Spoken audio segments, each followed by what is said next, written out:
Andrea, so good to see you again. Yeah, thanks for having me. You reminded me that we first met virtually on an On-Fleet demo call. That's right. Which is a blast for the past. I think, shout out On-Fleet, still good friends. I go there all the time. But I maybe did, I'm not exaggerating, 2,000 demos. Well, the one you did for me worked. Was it great? Yeah. Can you tell me just a little bit? Of On-Fleet, still using You still On-Fleet. use it? Absolutely. How much do you pay On-Fleet every year? Oh, I don't pay the bill. Shut up. Wow. Look at the CEO move just coming in here immediately. Yeah. It's reasonable. What was that call like? Do you remember it? If you don't remember it, it's fine. I don't remember it, but I remember seeing your little face, and I remember us like having the call, but I don't remember the actual demo. Dope. But it worked. It worked. You signed up and that was 2016 maybe? Yeah. All right, yeah. Andrew Travis, my boss at the time, good friend of mine. He would be pumped. Yeah. For this conversation. Let's let him know. Yeah, I'll tell him. He doesn't listen. None of my friends actually listen to the show, which is hilarious. Rude. Like, this is a brag, but like the whole industry listens to the show. None of my family or friends listen to the show. Isn't that funny? It is weird. Yeah. I'm like, okay. So, great to see you. Thank you. Thank you for being here. We have our matching green teas. Yeah. Some light caffeinatedness. Yeah. Well, let's get started on an easy one. This is long overdue. We've been trying to do this podcast, and I will take the blame. I'm a diva, and I'm sure I was like, my voice hurts or some nonsense like that. But when did we, it's been like a year and a half we've been trying to do this podcast. I think we've been talking for a while. One of your main investors is Big Rock. That's right. I like spending time at Big Rock. Shout out Mike, Joyce. Yeah. Joyce is going to be on the show when, Eric? Okay. All right. That's how I know of you originally. Mm-hmm. It's from Big Rock. So tell us what your company does. So Sava is a highly curated cannabis discovery and delivery platform. So we do a lot of education on how to use products, what new products are, how to use them for yourself in the best way possible. And then we also facilitate delivery throughout the Bay Area.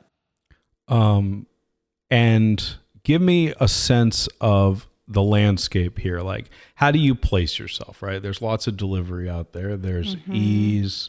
There's the Meadow model, right? Where it's like, they're kind of like Eat 24 for cannabis.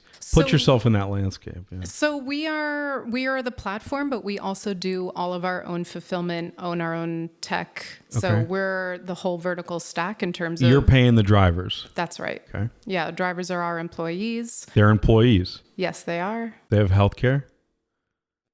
They have benefits. They have equity. They do have some benefits, yes. All right. That's the debate in the world. I'm sure you're familiar. Absolutely. For me, it's important to treat drivers like any other member of the team. Well, I don't know how political you want to get.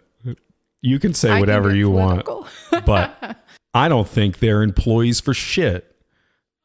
I think that if you drive part-time for anything, that's a part-time job. What if they're driving full-time? Like, you make their hours like a server, or like they decide when they want to work? So I think, this kind of gets into some of what is different about Sava than other companies. Please. So we don't focus on, let's get you something super fast. This we're not delivering a quick high. We're delivering a high quality, sophisticated experience.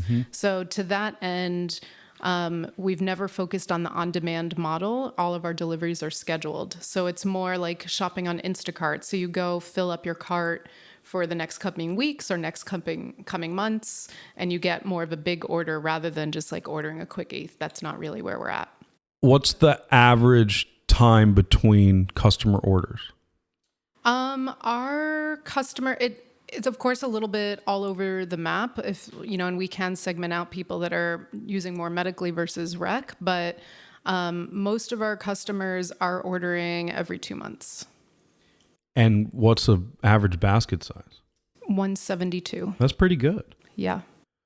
And are you like recommending a lot of additional products? Is it like Amazon style? Like, if you like this, you'll probably like this. Is that? Yeah, we do have recommendations on the site, and a lot of where we're going now is to sharpen our tech capabilities to be able to continue to promote You gotta and make hire the somebody. recommendations. You gotta hire what kind of person you want to hire? We have 2 senior engineers now, so we've broadened our tech team. One of them has just moved into the VP of tech role, so he is the overall architect and helping us bring a lot of our data capabilities to life as we speak. How long ago did he start? He started with us a couple months ago. Oh, okay. Yeah. Well, hopefully you're going to get a big boost from that on the tech side. We've got a lot coming in So the what's your pipeline. stack look like right now? On Fleet, what else are you using? Oh, You don't want to say? That's okay. I ask questions all the time people don't want to answer. yeah, I'm not going to answer That's that your right now. job to not answer. Okay. So there's lots of places to get delivery for weed. We're in Venice Beach right now in LA. You live in San Francisco. You literally cannot open your eyes without seeing a place to order weed, right? How do you get people's attention? Where are these people coming from? That is an excellent question. So one, Thank you. yeah, great job with the question. So, I mean, I really think authenticity of brand is a huge component of how to get someone to notice you.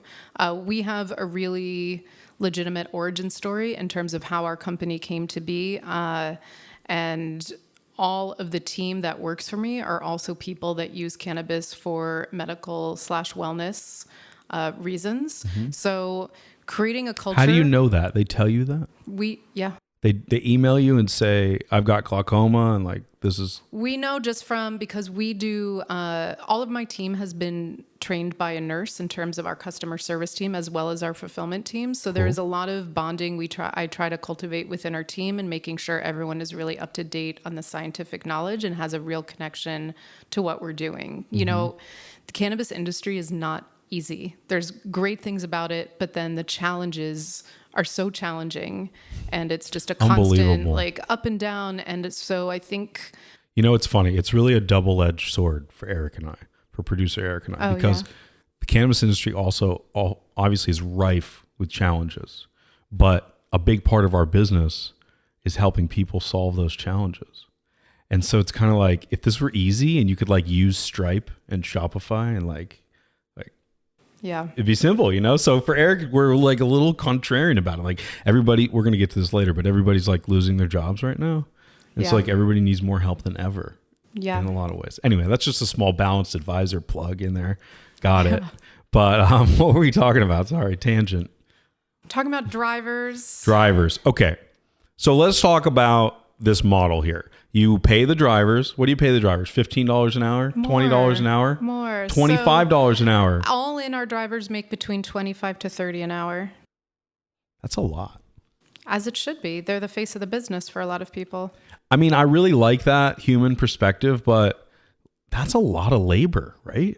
It is a lot of labor, but we also have incredibly low churn. And so I have drivers that have been with me for years. And I think a lot of problem, you know, we are, especially right now, as the industry is in turmoil, you know, turnover of staff, it's incredibly high cost. I want my people with me. I want them as happy as possible. Totally. Hiring and firing people is expensive, especially in expensive. California. It's crazy. And I really believe, you know, for delivery, it's more important.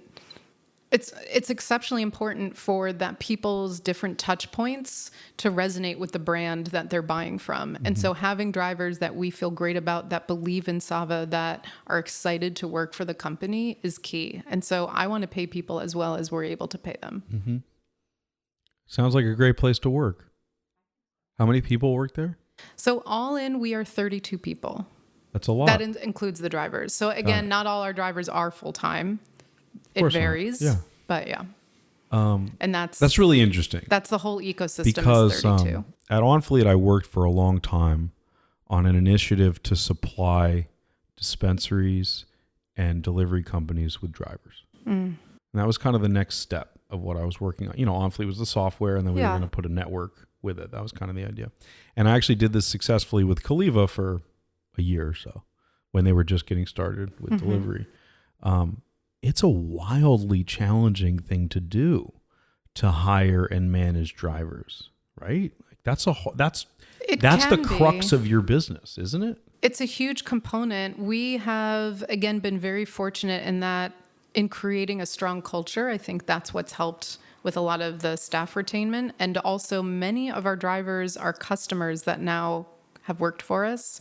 And then we provide incentives for them to refer more of their community to us. You're paying $25 to $30 an hour. And what's that range? Is that based on tips? That includes tips. Got it. So they get all their tips. Reimbursement. Absolutely. But the delivery thing is like, you know about other delivery companies, right? I do. Yeah, they're shitheads. Yeah.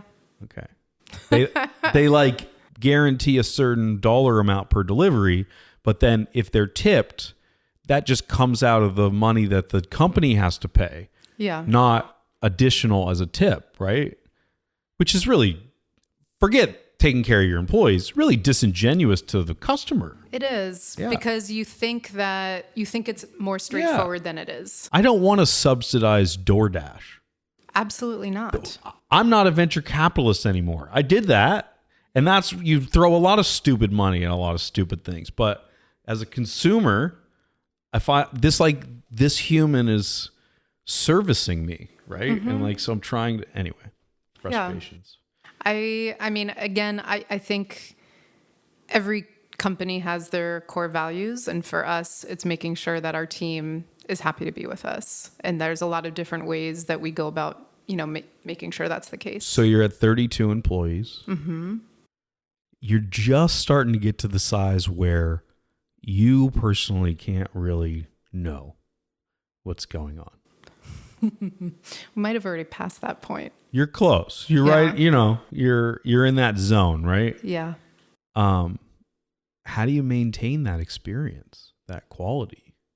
Because I can see you're on the phone before this, taking customer service calls. There's gonna be a point where it has to. Well, it's also be bigger than you. Yeah, it's gonna get bigger than me, and also, how do we keep all of our values in place as we scale? Exactly. So I'm lucky that I have two incredible co-founders. So it's more than just me, and they are really overseeing a lot of the day-to-day business as I've continued to pull out. Tell me about them. So Amanda Denz, she is our chief marketing officer. She does all the design, UX, communications, marketing, built the first front end of the website. So she helped a lot with the MVP when we first launched in 2015. Cool. So handles all that side of everything, even though we do work closely together. And then Megan Zori is our general counsel, who moved into the COO role earlier this year. And that really freed up a lot of my time. So she's normally the one taking those phone calls. She's normally the one taking those calls. So what do? Raise money? I'm raising money, working on the strategic partnerships, brand relationships. So tell me about, it's a classic two-sided marketplace. Although you've hacked one side. That's right. By hiring the drivers, right? Yeah. We're talking like venture capital language. That's what you've done here. So tell me about where this weed comes from and why anyone should trust you, that you should pick their weed. Because that's like a huge thing for me, Yeah. I mean, I think it goes to the why of Sava got started. So in terms of how Sava came to be, I had a very different career before cannabis.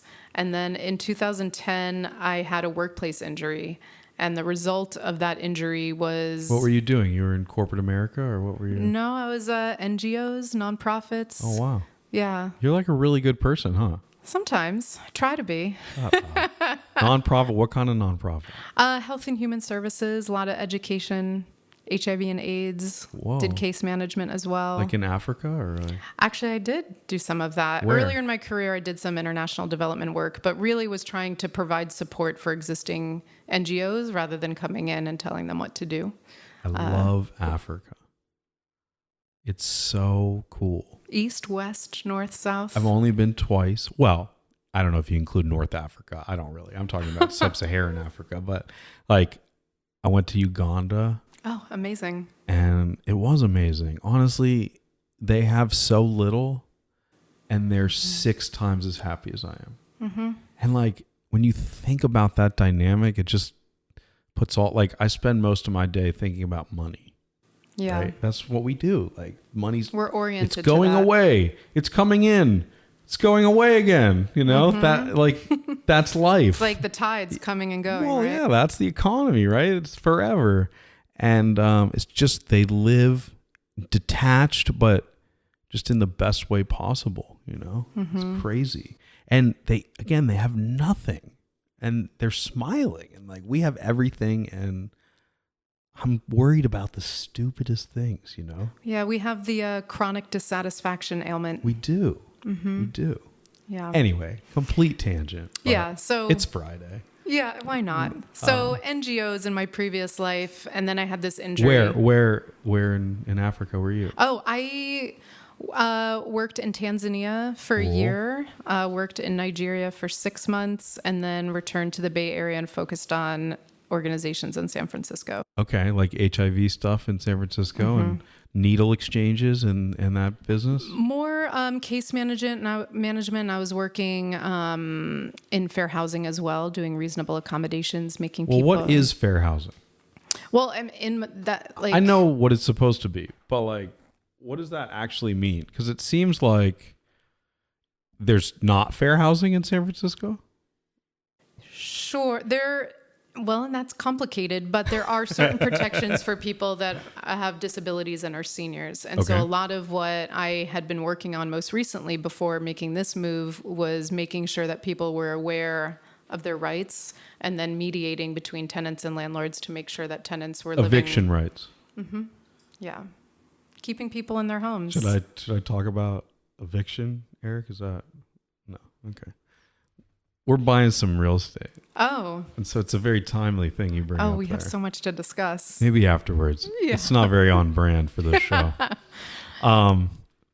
Okay, so you're down here raising money. You're in LA. You're raising money. Yeah. How much have you raised already?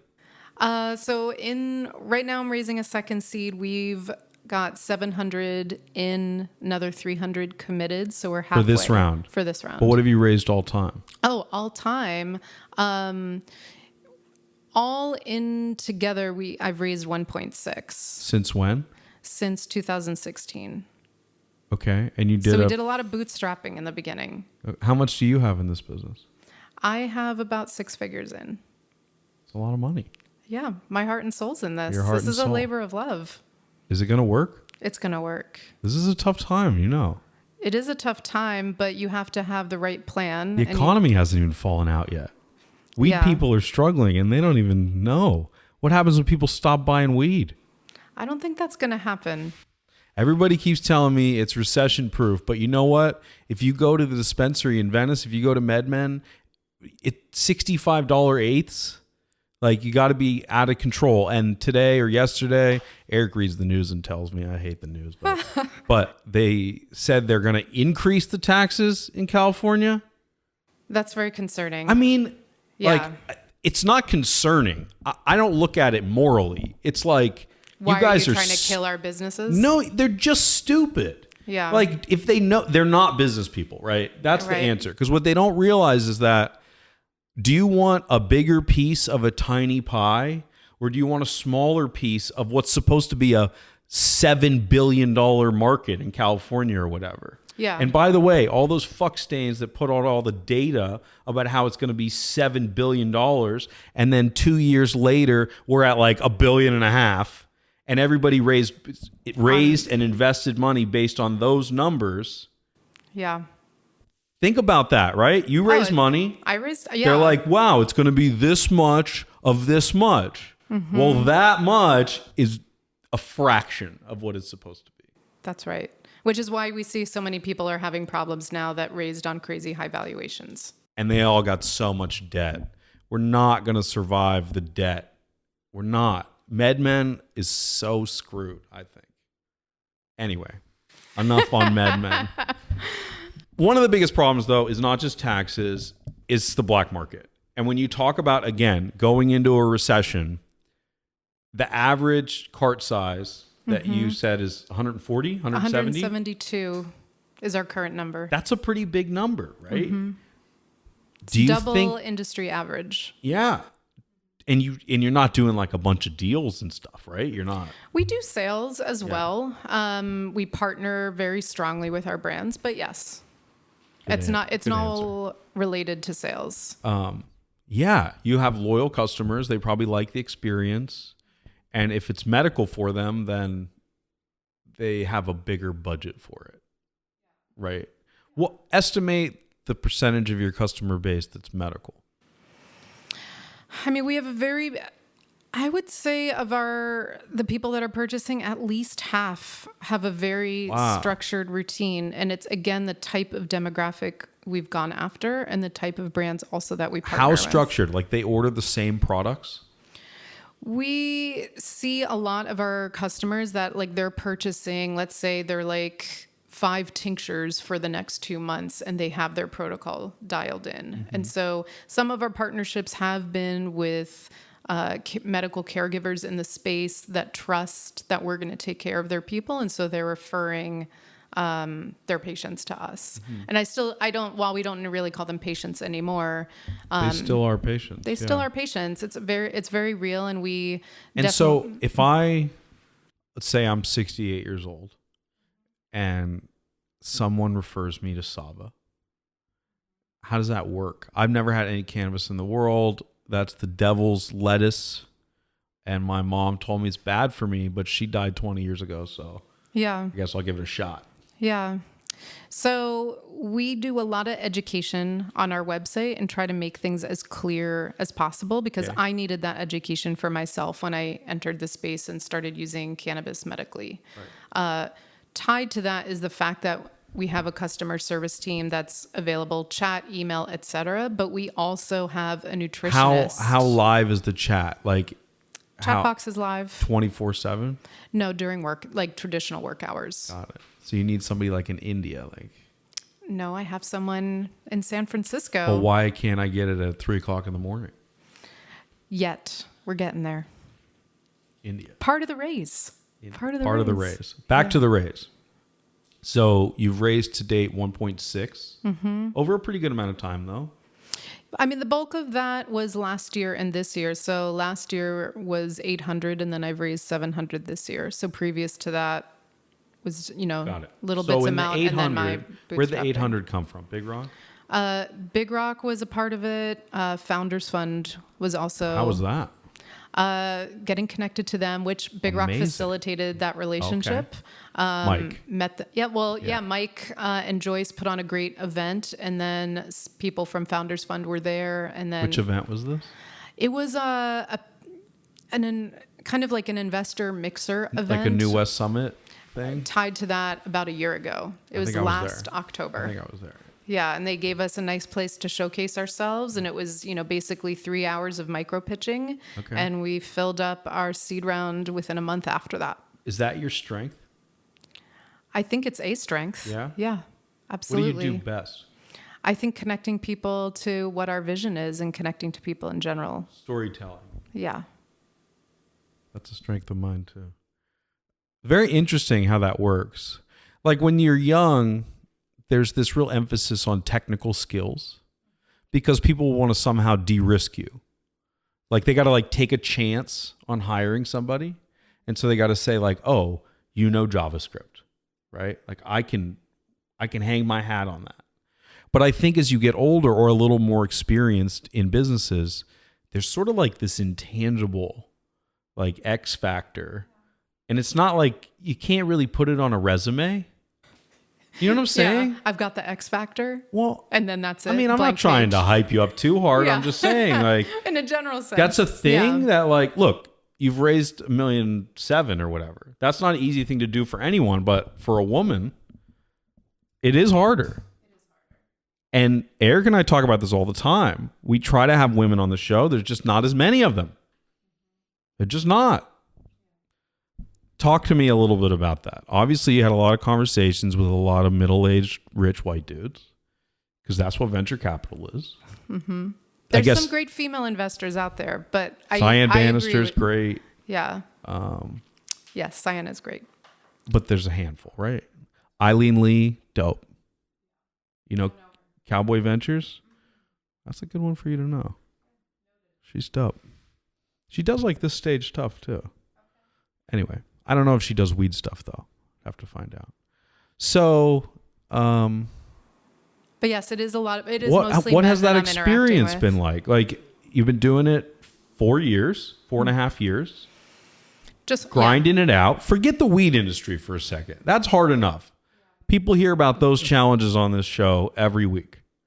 But as a woman, and sure, in the cannabis industry, like, but more just in venture capital, just trying to raise money is hard, right?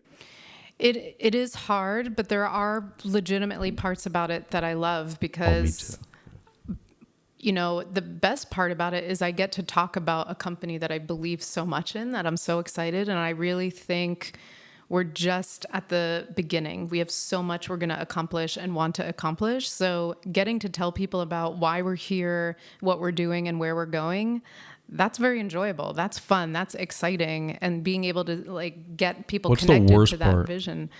The worst part is, let's see, what can be hard is defending all of your assumptions when you're in going through your pro forma and someone is really when someone's paying close attention, which ultimately you want an investor from me, that they really are paying attention, because I want an asset. I want a strong ecosystem around me, and I want people that are going to push me to be better. So typically the tougher an investor is, the more I want them, because I know they're going to push me. And in order to be tough, you have to be very engaged. You have to learn and pay attention. Yeah. And you can tell, I think, the people that really take the time doing that versus not by the intensity of the questions. I'm a pretty good investor. Oh, yeah? Yeah, no, like, I'm going to FaceTime you in the morning and be like, what are you up to today? You know? Because I don't run a company like that. Like, we have businesses, but my time is free to talk to people like you and try to solve problems and learn things. And, you know, and I'm very fortunate that way. But like, I know people like you are literally in their email, on the phone.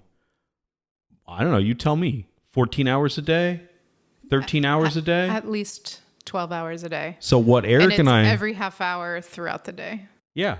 So what Eric and I try to do is we try to, when the time is right, talk about your life more generally and what the future looks like and what you're planning for and whether you're sleeping at night and whether, you know, you have fun ever or whether you have time to read a book or get laid. I mean, that's real, right? It's real. People need to have sex. Yeah. Like, if you're a founder and you're never having sex, that's problematic. It's problematic, right?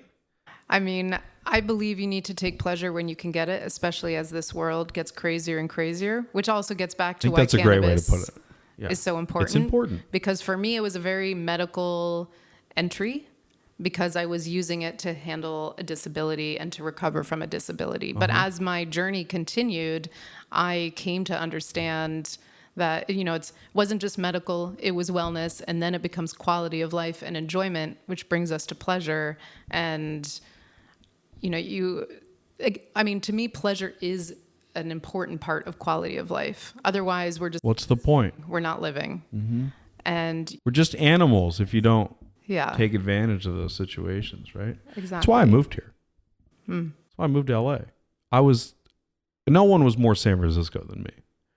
Like, I am a tech bro, like through and through. Like, I'm not ashamed of it. Like, it's my entire 20s. Yeah. And I don't regret it. It made me a much smarter person. But it's so stressful. And Sunday morning, people are in the coffee shop, like, typing away and fucking losing their mind. And I was like, you know, I'm fortunate enough to live here. I've got plenty of money. I'm moving to somewhere where people enjoy themselves, you know? Like, life is too short. Yeah. You need to, I think a challenge of mine, and I think a challenge of most entrepreneurs and just people in general, is maintaining balance. I feel like that is my constant struggle in life. But so hard. Knowing that it's my struggle it's something I keep thinking about regularly. And it's this sort of constant struggle, right? Like, I frequently get out of whack, out of balance, like for a month or like 6 weeks. Yeah. Either way. And it's like, when was your last day off? Yeah. When was the last time, or when was that day off really a day off? Did you actually unplug? Or I also have times where I have a week or 10 days where it's like, I probably should do some work. Oh, I haven't had one of those in a long time. That's what I'm saying, because you're in the crazy I'm in the rat crazy race, you know? Yeah. And I dip into that. I ruminate in your problems for a couple hours. I try to offer my advice. Yeah. And then I go back to the beach. Yeah. Well, maybe I'll come down here some more. Do it. Yeah. We have a $15,000 a month retainer. No. That's the truth, but I wouldn't charge you that. I wouldn't charge you that. Please come anytime. Yeah. This has been so fun. Yeah. Thank you for joining me. Thank you for joining us. My pleasure. Yeah, absolutely. Okay, I want to have a little fun. Give me the top 3 fuck ups from other delivery companies that aren't yours. You don't have to name any names. Oh my But what are the goodness. things you see over and over and over again that are terrible?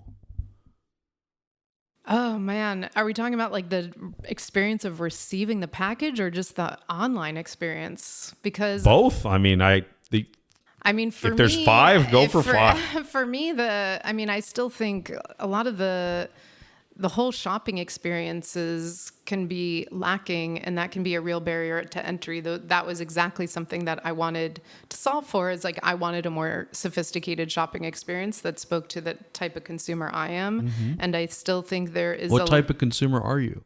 I am someone who is very discerning about what I put in my body, and I want to know where it's coming from and how to utilize it or how to consume it properly. Okay, and more specifically, flowers, concentrates, edibles, tinctures, gums, patches.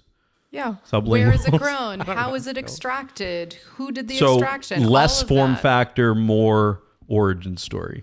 I want to know all of it. You like everything though. And I think to me that was, what was missing for me was as I was coming to cannabis, and then, I had, part of my recovery from being bedbound was I had a friend who's a grower give me a personalized education of how to use cannabis for myself.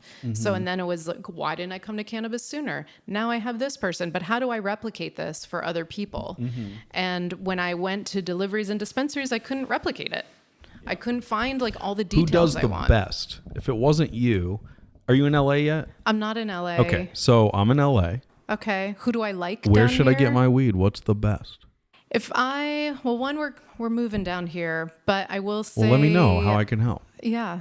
All right. Let's continue talking about that. I like Toker a lot. Okay. Yeah. I think I met those guys once. I think those guys. I think they have the same type of vibe and approach that we do. So Okay. yeah, I think it's good to know the people out there doing it right. And do you have a retail store you like a lot? I like Apothecarium. Yeah. It's always nice stuff. It's expensive, but it's nice Yeah, stuff. but I also think they're doing it right. They have really strong focus on education. So when I look at people that play in the same space of me that I respect, it's usually the people that really care, and you can tell. And Weed people. yeah. I mean, do you like weed? I love. Like, it's like, yeah. This is my life now. Like, we're going to smoke weed after this. Yes, like, you we like are. weed. And that's increasingly, I spoke at, and maybe I should consider the audience, I spoke at a cannabis and real estate conference 2 weeks ago, Fun. which is good. Look, But I'm were about they the weed money, people? you know? Were they weed people? Before the talk, I said, raise your hand if you consume cannabis once a week. Swear to God, I was the only motherfucker with my hand up. That's crazy. It was all suits, you know, $1,000 a ticket for the day. So, who can afford that? I get it. And it was this exclusive room, a lot of money in the room. We made many good contacts, of course. I speak middle-aged white man. Yeah. And that's just the truth, right? It's just the truth. We had Betsy Kabaker on a few weeks ago, and her and I talk about this all the time. She's a good friend of mine. And she's like, look, I go in a room with a bunch of old dudes, and I don't know what to do, you know? And I was like, I get that, And so I'm just going to tell you how great a person I am. But I just try to, when I'm with her somewhere, I try to just include her, you know?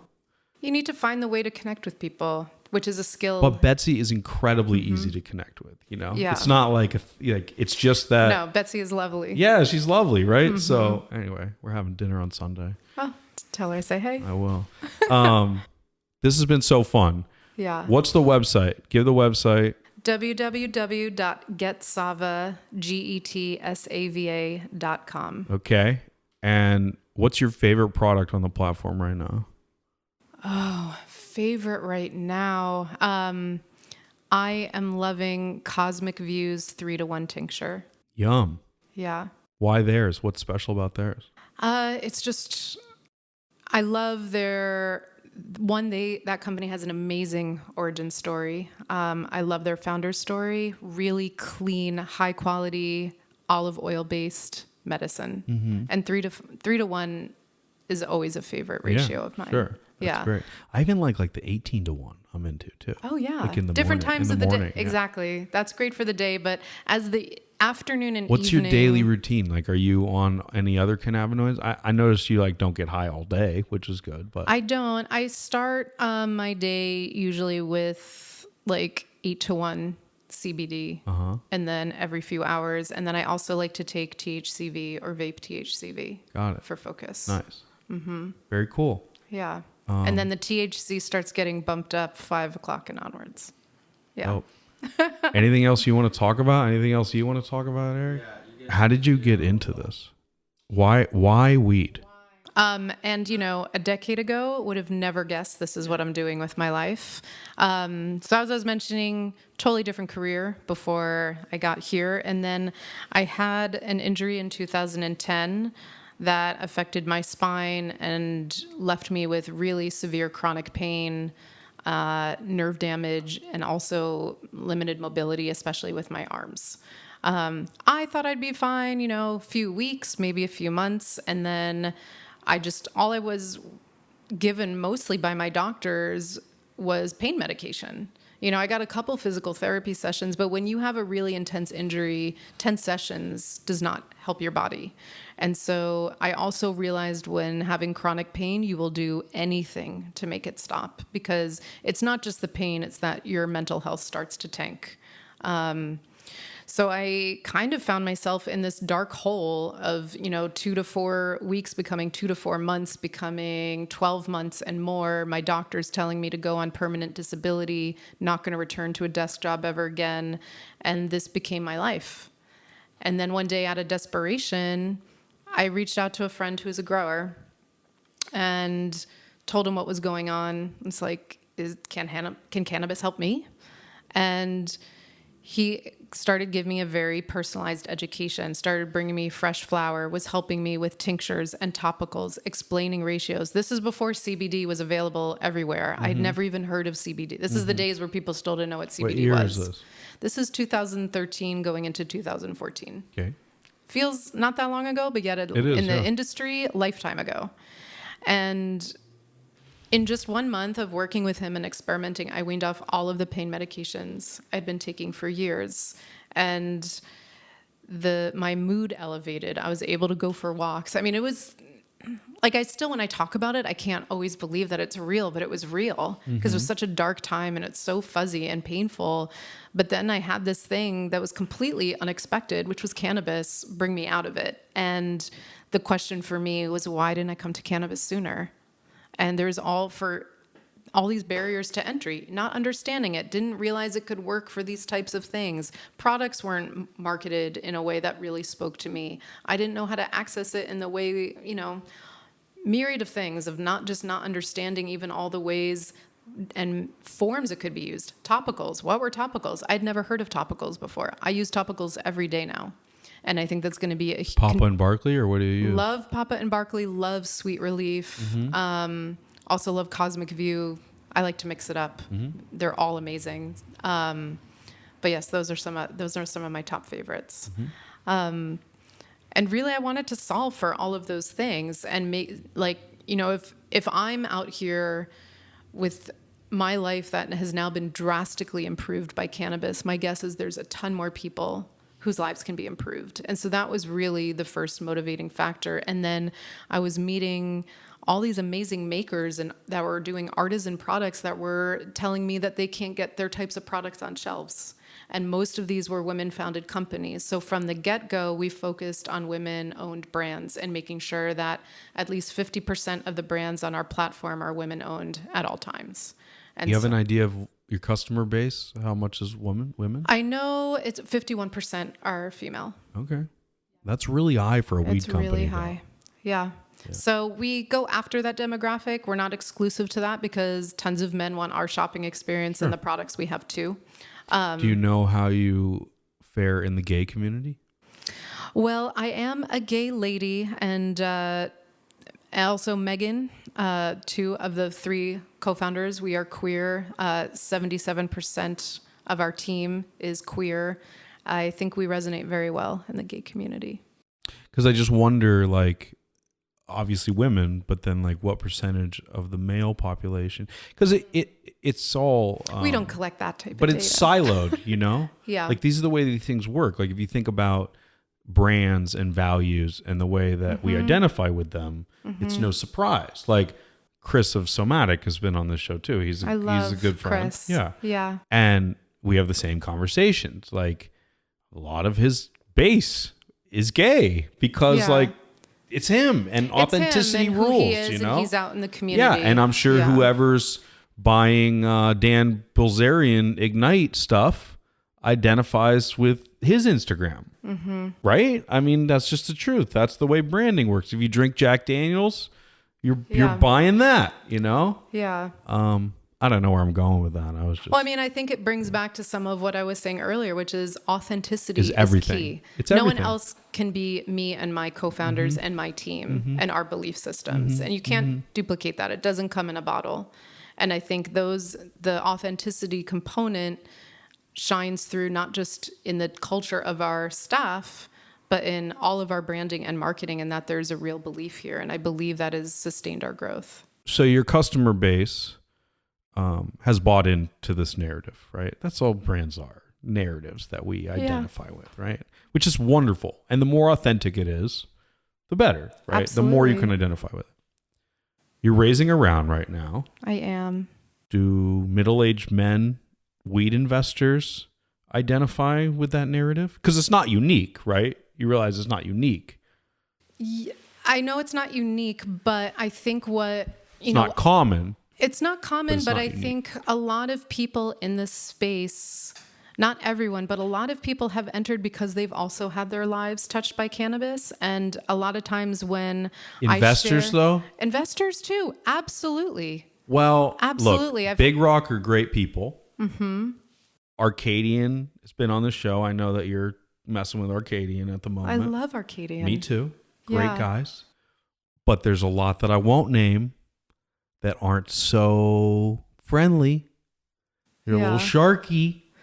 Well, it's also finding the right investors for you. They might, you know, it seems the further east you come from, the bigger the sharks. Apparently, the sharks in the Atlantic are a lot bigger than the ones in the Pacific. Well, I have some great East Coast investors. All right. Look, I say the inflammatory girl, so. things. Yeah. And you bring it back together. That's the way this kind of works. You know, what part of Jersey are you from? Bergen County.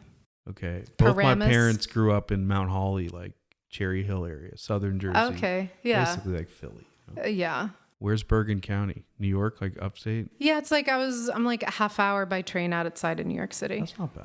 Yeah, it was great.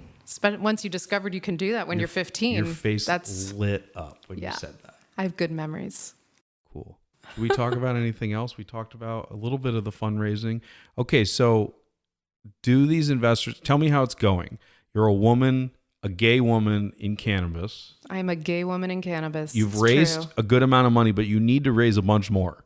Absolutely. How much do you want to raise right now? So we are raising a second seed of 2.5. And so we're almost halfway there and congratulations. Moving it. Thank you. And this is a note or? It's a note. Okay. What's the cap on the note? 20% discount.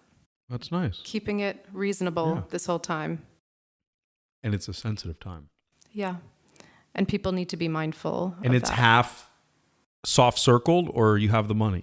Half So of that half, majority is wired, and then a little twinges are soft circled, and then moving it forward from there. And what does that make your runway? Like, are you good for a while now? When it fully gets filled, yeah, we're good now for a bit, and then just trying to really be practical, keep us focused, keep our burn low, and just keep our heads down and do what we're doing and keep us solid all for next year. And what's the revenue goal? You don't have to tell me what your revenue is right now, but what's the goal based on that money that you're going to raise? In terms of like monthly revenue or overall revenue? However you want to answer the question. Yeah. So, I mean, moving it away from revenue, our goal is just to dig deeper into the Bay Area, which is our base. And okay. What's the KPI what's the first thing you think about the KPI that you every day? Oh, user growth. Just users. Yeah. Repeat users or new users? Both. Acquisition and retention. Churn. We have What's incredibly your CAC? high. What's your acquisition cost? It's about 80 right now. Okay. And where are you spending that?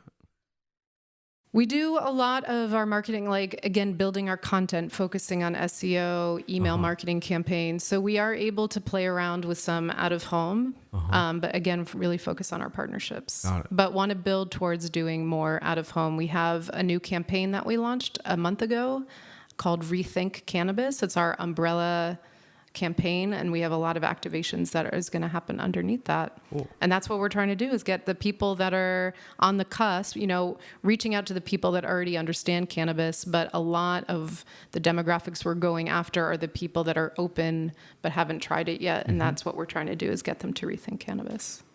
Well, I think that's as good a place to wrap up as any. It's been really fun. Thank you for joining me.